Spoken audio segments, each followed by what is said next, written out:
Welcome to this edition of Excavating the Bible, What Archaeology Can Teach Us. This program is dedicated to exploring the contributions of archaeology in the Middle East to our understanding of and appreciation for the Bible. I'm Doug Clark, Director of the Center for Near Eastern Archaeology at La Sierra University in Riverside, California. My co-host, Dr. Larry Garrity, also from La Sierra, having been president, longtime archaeologist, traveling a lot to the Middle East, maintaining a fairly tight schedule with tours and so on. So that's keeping you very Busy. much in the groove. Well, and in the groove too. Yeah, that's right. And you are continuing to learn more about archaeology because you're telling lots of people about it and about how it contributes to Scripture and to our understanding of it. And so this makes your acquaintance fresh and alive. It's not that just that you did archaeology years and years ago, you know, when we started working together, but you've kept alive with the tours, and you're still publishing some too, aren't you? Some, You're writing some articles and so on. And talking about recently, it's as recent as 6:30 this morning, I made my last arrival from the Middle East. Right. So. Well, and you'll be going again soon, I understand. I will, yeah. Larry, you and I are the team this evening, and that's great. I'm looking forward to this conversation. As we now shift in our walk through Scripture, through the Old Testament, certainly as we're starting, and now we have arrived at 1 Kings. And so we're moving into a part of the Old Testament and a part of its historical record that, maybe has more connections with archaeology. How would you think about Kings, and I mean we'll be getting to Chronicles, but especially 1st and 2nd Kings, and the relationship between these books and the archaeological records? Well, we've certainly arrived at a place where biblical history is well connected to its surrounding context in history. We run into all kinds of names that are mentioned not only in the Bible, but also in records from the past. So while we know a lot of history that precedes this from the Bible, it's harder to connect, except in a more general way, with ancient Near Eastern contemporary history. But here we've got lots of records that duplicate what the Bible says, and we know we're on solid ground here. The book of Kings, or 1 Kings, we're going to start there. In the Hebrew Bible, it's just one. But in the Bible that most of us read, it's two. Is this a nice thought for you? I mean, you have been a reader of the Old Testament for a long time. Is this moving in a good direction for you as you think about the Bible and the way the Bible comes to us? If you ask whether it's interesting or not, I would say it's very interesting because of all the connections to the ancient world. And so it is a history that I enjoy reading and rereading. Yeah. And with our turning attention now to 1 Kings, we shift away from Samuel and its record of the rise of David and the death of David, which actually begins the book of 1 Kings. So now we shift to a kind of a conflict now for the throne. And we'll be looking at, do I pronounce it Adonijah or Adonijah? I'm not sure if I want to do the Hebrew or the typical English way. I guess I've usually heard Adonijah. That's so a British way. We have some, that's the British way, that must work for American too. And so that then sets up a competition for Solomon. Maybe if Adonijah had his way, there wouldn't have been a King Solomon. That's true. This was tight, kind of all the same day, at least happening sequentially here, a couple of things right after another. So what is the nature of this story? We're looking at the first 8 chapters, and we're beginning, as we've been talking now, about this conflict for the throne. What happens as this develops, and where are we going? Well, in Samuel, we have the very first king, who was Saul, and we know about the controversies between Saul and David, because Saul, of course, wanted his own son to follow him. But David and Jonathan got along really well, and Jonathan was happy to go with the program that God outlined. And so we see David taking over, and lots of interesting chapters about episodes in his life and what he did and so on. So we know a lot about David, but only really from the Bible. We don't know much about David from ancient Near Eastern sources, except that he existed because his kingship is acknowledged, isn't it, by the Arameans with an inscription that they left at Dan, for instance. Certainly the dynasty. The dynasty, that's right. Exactly. Yeah. But now when David is leaving the throne, the preferred successor is Solomon. But you're right that there are other sons who coveted that position, and so there's a little trouble and unrest before Solomon solidifies. Even the older, I mean, Adonijah is older. Is older, and so it would be to expect You'd it. expect, exactly, Right. to have In this fact, the Bible tells us that they even had his coronation, didn't they? Right. Before people knew what was going on. There was just a private little party that went down to the spring and seemed to crowned him. grown a little bit in intensity, became loud enough that people could hear what was going on. Right. And stories reached Bathsheba and Nathan. Solomon and Nathan the prophet.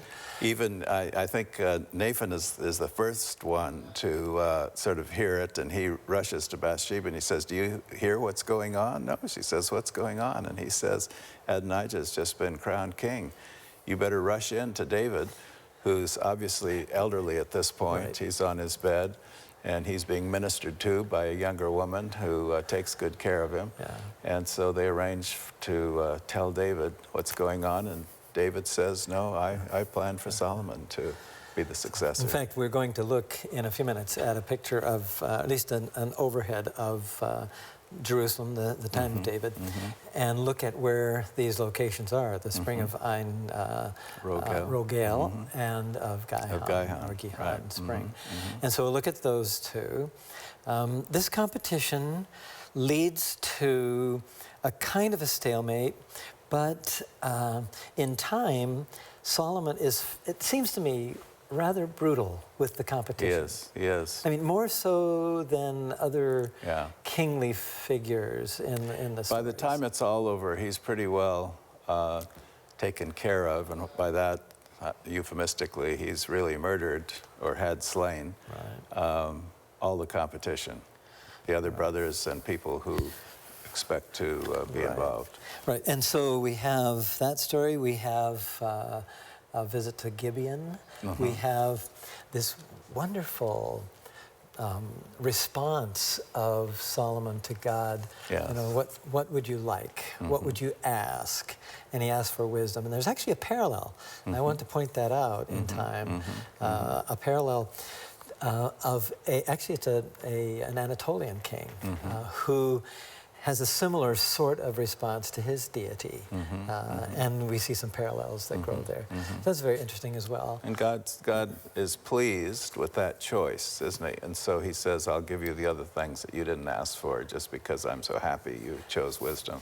So there may have been several layers of wisdom going on here. Right. And then we do end up with some, this is where the famous story of the two harlots come, who bring their child, and Solomon suggests they divide it with a sword. And the true mother says no. The other one says okay. So we know how that one comes out. So this is you might call it the first example or proof that he was a wise man. He was able to resolve that. That certainly is a story that is is always attached. Right. And it happens right after this prayer. Right. And after this gratitude for wisdom that God has given to him. So there is a connection that way. Then we get to taxes because as we know, you have a structure, an infrastructure to support, and so taxes and the levy. So people now are being shouldered with some heavy monetary and labor responsibilities. Yeah. And really this was predicted, wasn't it, by Samuel when the people asked for a king. He said, well, that's really not God's intent. You know, he wants to lead through prophets and judges and so forth. And he says, if you get a king like all the other nations, you'll be put to work. Your children will be put to work. You'll have heavy taxes laid on you. But the people still wanted a king. So here's the proof of the fulfillment of that. And in a sense, it seems like a little bit of a catch-22 because the book of Judges leads up to what happens when you don't have a king. So there's no king, so Right. everybody did what was right in their own eyes. But then here's a kind of a foil to that, where Samuel says, well, this is what having a king means. And so in a sense, the way the Bible develops, we've got both of these alternatives, and people know that they really do need leadership, but they want to be careful about the best. Right, right. I'm not sure if we could say that the biblical authors and editors of the books of Kings and Chronicles thought that most of these kings were good, because they didn't. They didn't, no. And so I'm not sure how to weigh all of these things Right, together. right, right. Whether having a king was a good idea. I mean, they had to be organized and Right. structured, but Even what you're telling us now does suggest that the Book of Kings has a point of view, doesn't it? It's not what we would call scholarly history using all the best sources and so on, but it's history told with a point of view that is certainly theological. Yeah. So if we were to ask the question, is it history or theology or literature, that may not be a fair question, because in a sense it's all of them. That's right. Right. But what you're saying is that certainly primarily its reason for existence, and certainly in the Bible, Right. is to teach some lessons. Yeah. It's very important literature for the Hebrew nation. And it's history because it tells about the players, the key players, and what happened and so forth. But it's history with this point of view, a theological point of view, spending more time with those who did things that were good in God's eyes, and less time with those who were, didn't live up to the standard. Which seems to be most of them. That's right. That's right. Well, and in a sense, I think the fact that you have 4 Gospels, the primary point is to teach some lessons. And even when the same stories are told, there may be little variations, Right. but it's to make a theological Right, point. right. And we'll actually find that in a later episode of Excavating the Bible, with one particular war story that shows up in Kings, Chronicles, Isaiah, and Hosea. And in each one, there's a kind of a variant, a spin Right. on the lesson that God wants them to learn. Depends who's preaching as to exactly what the lesson is. Well, that's right. Yeah, That's right. yeah. And because they sense needs. Right. And so the stories are this reservoir, this repository of lesson books, of stories to tell, to teach lessons. And so why not? Yeah, Why not develop there are them? always contexts, and the more we know Right. about the context, the better we understand the lesson. Which is why archaeology is Right. so helpful, isn't it, Right. in setting context. Yeah. That's why we chose this profession, right? That's right. That's what I right. thought, Yeah. Well, before we turn to some illustrations, some slides, we have a few things on the table. Larry, start over there, and I will talk about some things here. Well, in Solomon, horses are very important, and this first thing here would be a bridle. And it's amazing that we have that. It's made out of bronze. Right. And this kind of a thing, of course, always is associated with horses. And chariots. And chariots, Often the that's chariot. right, yeah. And it looks like we've got some shofars here, which is the Hebrew word for this kind of horn that comes from a ram and would be used to blow. In fact, one of the interesting things that was found not that long ago archaeologically was at the corner of the temple compound, wasn't it? And there was this inscription that says, this is where you blow the horn Sounding of the trumpet. for the beginning of festivals or Sabbaths and so on. Right. So this is the kind of thing that the priest would blow. So there's another one here, and a dark one, black one. Right. And then a sheep bell, actually. Now, it's here not because it has any particular musical value. We are talking about music Right. on this episode of Excavating the Bible, but it's part of the music you would hear all the time out That's right. in the rural That's countryside. right. And you still do. And you still do. There's a lead sheep Right. always has this bell, and then Right. sometimes some others. And so it's very, to me, it's a very reassuring sound, Yeah. and that it's fun to listen to as the shepherd Yeah, I like goes it a down lot. the trail, and the sheep is doing this, and the other sheep are following. Right. I like it a lot, actually. yeah. And then we have a few Looks like some implements of ore. Maybe one of them is not, but Right. it looks like these are. Yeah, these are made from bronze and come from different periods that we've been talking about, certainly through the Middle Bronze and down into the Iron Age. And Maybe a lance point. lance, that's right, yeah. And then a short sword or dagger. And it's interesting that it has these little rivets or something. Yeah, right. Yeah, right here. And then the other, I think, is more of an implement for, and it's not part of a typical battle axe. No. It looks like it is something So it'd more be- for using, in Right. some kind of agricultural context. Right. Now, these other smaller ones in front of me are here in part because of worship, and worship, what we can know archaeologically about worship that might tie into our conversation, but also because of music. Right. These three figurines, they're not entirely from this time period, that is the time of David and Solomon, but they represent people who are playing musical instruments. And this one in particular is, I think, is just wonderful. It clearly illustrates a woman whose arm is on a drum head of some kind. And so we have the drums. Some people wonder about having drums in churches these days. Well, I don't know if they want to see this particular thing or not.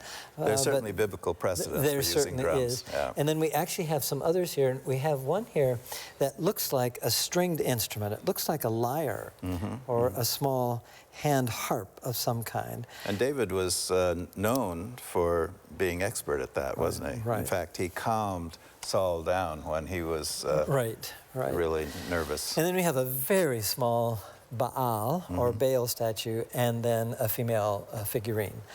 Lots of those of different shapes. They change over time.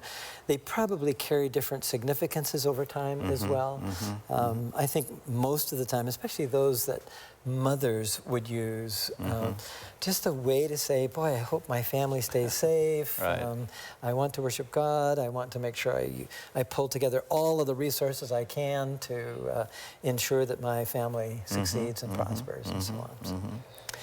And then a flute, just an example, wooden modern flute, probably representative though, because these things have been around forever. Right. And so Again, an instrument specifically mentioned in the Bible. Right. Yeah. So we have a lot of those.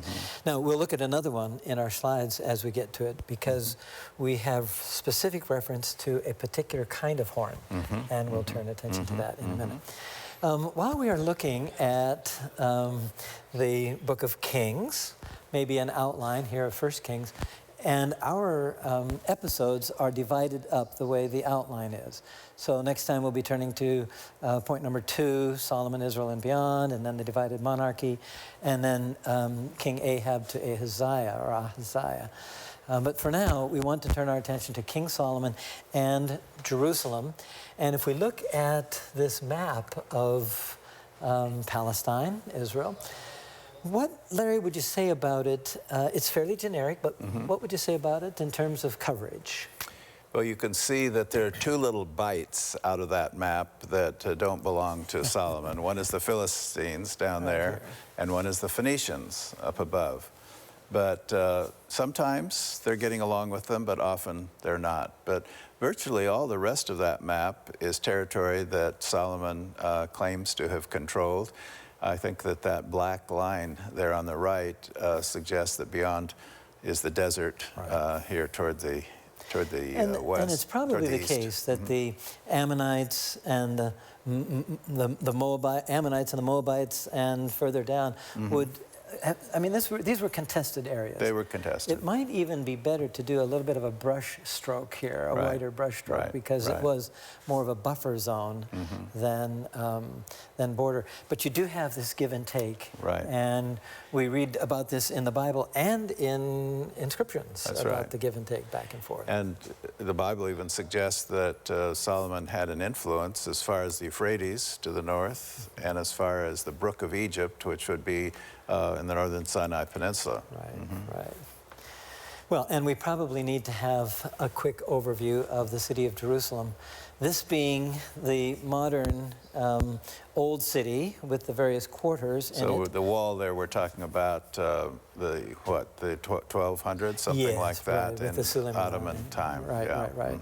And so, but I wanted to put this one up because of these two springs, Ein Rogel and the Gihon or Gihon spring. This is the one, and we're not very far apart from each other here. No. This is the one where Adonijah went. Right. And was crowned, and they had the party, and the noise began to filter up into the city. And you see, it's not very, and the city of David's right here. It's just so there. It's right. It's very small, isn't it? And so David suggested Solomon better get going on this, and so at the spring Gihon, that's where he was anointed. Show them the three valleys that come together south of Jerusalem. So we have the Kidron Valley here, which runs on the eastern side of the city of David, and of course of the old city. And then the central or Tyropoean Valley that comes through here, which pretty much is filled over now. It's pretty much level. And then the Hinnom, or the valley that came to be known as the Gehenna. as Gehenna, as the place where garbage was burned and so on. In any case, those three come together. So And between that Central Valley and the Kidron Valley is where the city of David was. It's rather low. People looking at it from the Mount of Olives are surprised to say, you mean that's where the city of David is? You're looking but down. it was low, right? Exactly. And from what I understand, Jerusalem was typically assaulted from the north. That's right. I mean, you've got some protection here. You don't have much protection here. That's right. So that so that's why it was very difficult to, because it was such a smooth transition as you went north, it got higher. They had in Roman times to excavate a trench there, a deep trench that they would build the wall on. Right. Well, some locations. Let's stop at a few places. City of David, the Ein Rogel we'll look at closely, the spring, Hebron in the south, and then Tyre on the northern coast. Now Hebron was the first capital of David, right, for 7 years, and then he moved up to Jerusalem after it was captured. These are all important places, all places. All within, what, 20 miles? Right. Something like that. Very close. They're very close to each other. So the city of David, here is, of course, a picture of modern Jerusalem with the Temple Mount here, and then one can see the city. Here is the Gihon Spring. I'm sorry, the Gihon is here, but the Kidron Valley, and here's where the Tyropoean comes down, and then the Hinnom is off to the right. And the walls that we're looking at that surrounded the city in medieval times point that out, where they continue to exist and people see them now. Right along the yes, middle of this. Yeah. Right, along here. Yeah. Exactly. In fact, we'll get a closer up at that. Now, from a different angle, still the Kidron and the Tyropoean Valley and the Gihon or the Gihon Spring is here. And we'll talk more about that later because King Hezekiah, in time, will do something quite exciting. Right. And just north of David's city that he took from the Jebusites is probably the place where his palace was built, just to the left of the Gihon there. Right. Probably up here. And then it transitions up to the temple area today, where the Golden Dome, Dome of the Rock is, and that would have been the threshing floor of the Jebusite that was purchased for building the temple. But David never got to do that. But we'll come to the story about Solomon building the temple. Right. And of course, it's conflicted territory now, depending on one's, what's the language, preferred path, how one wants to see that. This is along the eastern slopes of the city of David. Here is an Iron Age wall, so we're talking about the time of the monarchy. There's an earlier wall. We'll take a couple of other looks at this to a couple of views. See the Gihon again, Ein Rogel. The Pool of Siloam, actually this is a later thing that we're going to see with King Hezekiah. But we do have a pool here. We have a lower pool. We actually have another pool up there, which figures in some of the stories we'll bump into a little bit later, too. Now, Ein Rogel. This is what it looks like today. Somebody has taken opportunity to build a house right near it, but it's this structure over here, which has probably been modified and remodeled Right. for several times during the 19th century. This is what it looked like, even labeled here. And so here you have the stones. They're already they're tumbling down. Again, rebuilt time and again because it is a source of water. Right. So people are going to be coming here. So we could probably call that a spring house built over the spring to keep it clean and to protect it and so on. Right. Now another picture here, probably 19th century as well, where you have the spring house here and then the city of, the old city of David. Jerusalem. Yeah. Right. Hebron is mentioned here. You talked about it. The place of, well, several things. We won't go into all of those, but it's important for the time of David and Solomon. It became important in the time of Abraham, didn't it? And all the patriarchs are buried there within that oval. And the structure that we're looking at comes during the time of Jesus. Herod the Great built that to commemorate the cave of Machpelah, the three patriarchs and their spouses. Yeah. And then Tyre.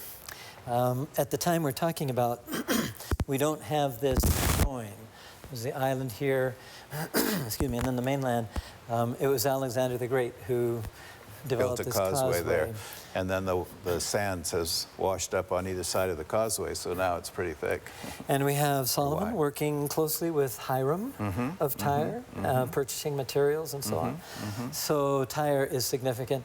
And another interesting bronze relief, or at least it was interesting to me. I mean, it's 9th century, so it's not too far removed. Is this one of, it's from Tyre. Not sure that we could identify that as Tyre, but it's somewhere related to it. And you have these boats with materials. So we have to think about Solomon and the materials that are coming from Hiram of Tyre and bringing them to... Hiram specifically said in our passage that we're looking at that he would cut down the timbers and float them down the coast to David and Solomon. Right. A number of things that we could talk about here. I don't have illustrations of them, but thrones we think about. We can compare them with thrones that we find in other places in the Middle East. Chariots and horses, we've talked about those already. I wanted to say something about these musical instruments.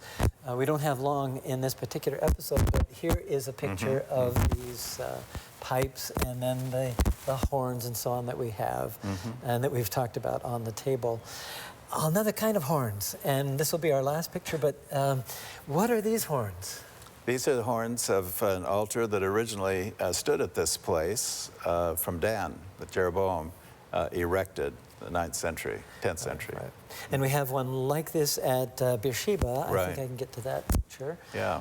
And these horns, and we have the story of, is it Adonijah who goes and hangs onto these. When he's in trouble, he knows he better There's supposed to be security there. Right. And there's good reason for that. And you hope for sanctuary or protection, but not so much this time. Thank you, Larry. And thank all of you for joining us for this edition of Excavating the Bible. We hope we've provided some things for you to think about and something to contribute to your faith, and we look forward to next time. Until then, think ancient, keep believing, and keep exploring. For Excavating the Bible, I'm Doug Clark.